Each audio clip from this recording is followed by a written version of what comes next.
नमस्कार आप सबको। स्वागत है आप सबका फिर से अपने इस YouTube चैनल में। अगर आपने अभी तक हमारे चैनल को सब्सक्राइब नहीं किया है तो सब्सक्राइब ज़रूर कर लें। और आज की हमारी वीडियो है पंछी बोला चार पहर।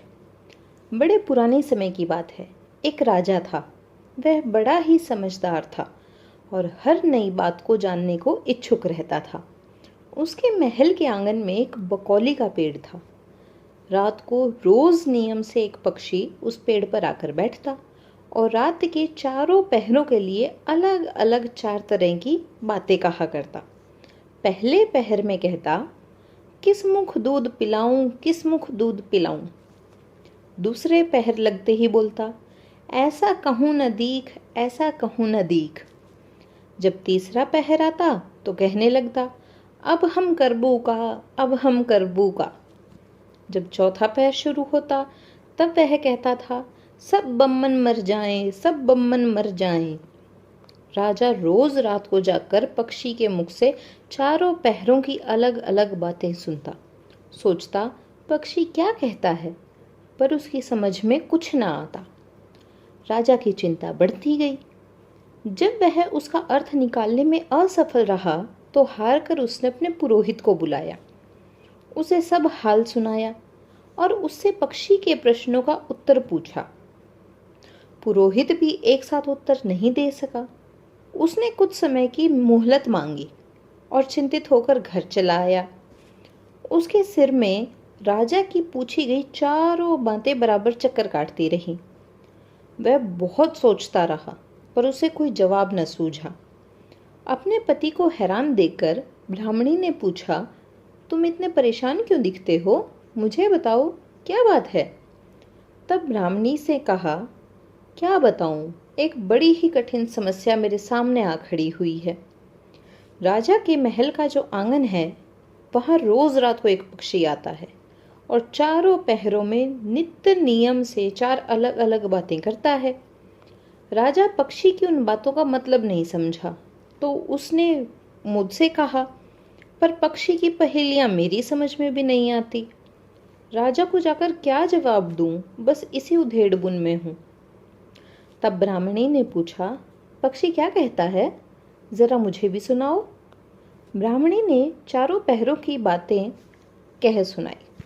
सुनकर वह बोली, वाह, यह कौन सी कठिन बात है, इसका उत्तर तो मैं दे सकती हूँ।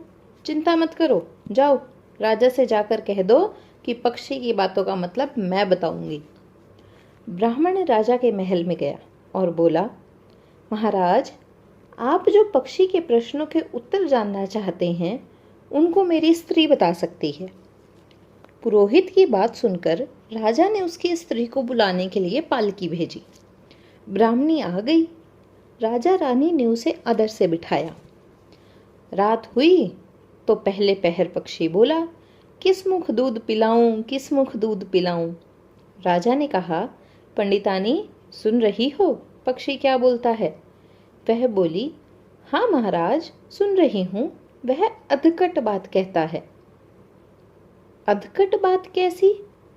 पंडितानी ने उत्तर दिया, राजन सुनो, पूरी बात इस प्रकार है।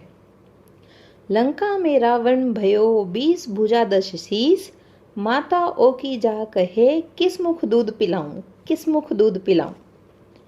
लंका में रावण ने जन्म लिया है। उसकी 20 भुजाएं हैं और 10 शीश हैं। उसकी माता कहती है कि उसे कौन से मुख से दूध पिलाऊं। तब राजा बोले, बहुत ठीक, बहुत ठीक, तुमने सही अर्थ लगा लिया।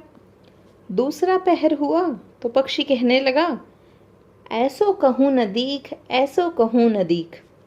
राजा बोले, पंडितानी इसका क्या अर्थ है?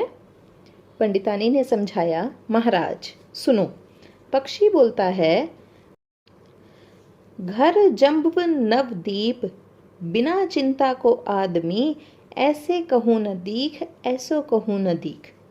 चारों दिशा, सारी पृथ्वी, नवखंड सभी छान डालो पर बिना चिंता का आदमी नहीं मिलेगा। मनुष्य को कोई न कोई चिंता हर समय लगी ही रहती है। कहिए महाराज, सच है या नहीं? राजा बोले, तुम तो बिल्कुल ठीक कहती हो। तीसरा पहर लगा तो पक्षी ने रोज की तरह अपनी बात को दोहराया, अब हम करबू का, अब हम करबू का।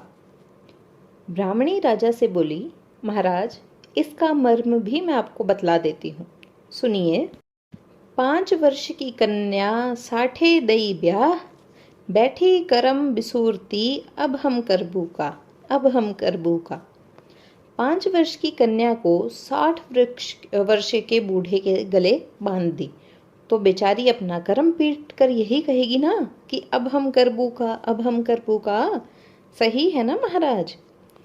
राजा बोला, पंडितानी, तुम्हारी यह बात भी सही लगी। चौथा पहर हुआ तो पक्षी ने चोंच खोली, सब बम्मन मर जाएं, सब बम्मन मर जाएं। तभी राजा ने ब्राह्मणी से कहा, सुनो पंडितानी, पक्षी जो कुछ कह रहा है क्या वह उचित है?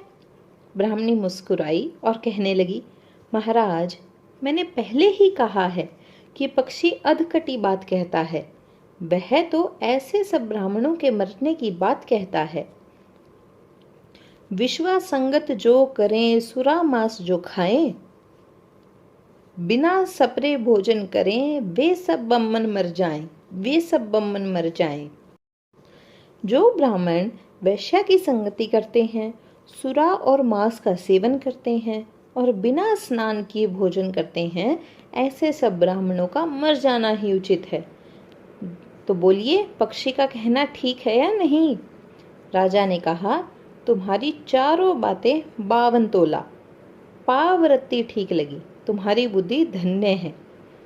राजा रानी ने उसको बढ़िया कपड़े गहने देकर खूब मान सम्मान से विदा किया। अब पुरोहित का आदर भी राज दरबार में पहले से अधिक बढ़ गया था।